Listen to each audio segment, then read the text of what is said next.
Alors, aujourd'hui, qu'est-ce qu'on fait? On va rapidement finir l'étude proprement dit des médicaments. On est arrivé à beaucoup de choses, hein, à dire beaucoup de choses sur la façon dont les médicaments peuvent agir ou pas dans le corps humain, sur toutes ces données précieuses, de comprendre que un seul expérimentateur ne peut pas produire l'ensemble des symptômes d'un médicament.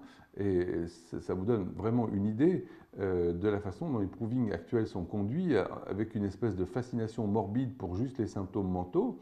Vous avez des gens aussi qui font du dream proving, qui peut dans le fond révéler éventuellement, je ne vais pas cracher dans la soupe, des symptômes mentaux, mais vous ne pouvez pas réduire une expérimentation à la recherche exclusive des symptômes mentaux. C'est vraiment, là encore, maintenant que vous avez votre acquis de matière médicale et surtout d'organon, vous ne pouvez pas rentrer là-dedans. Ça n'est pas de l'homéopathie.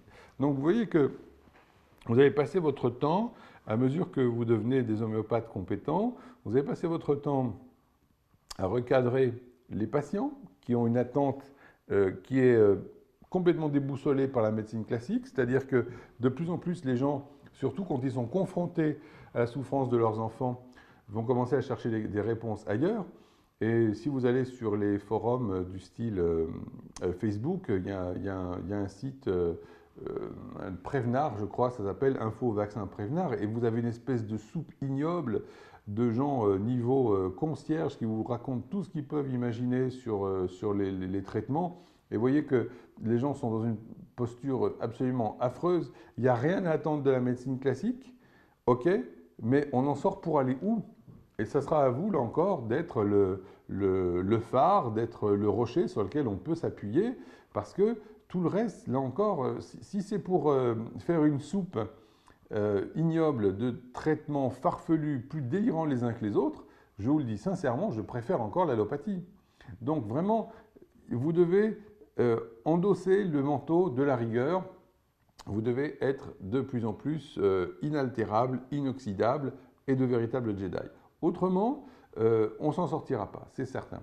Et donc, pour en revenir à notre étude des médicaments, vous avez compris que l'expérimentation du sujet, c'est vraiment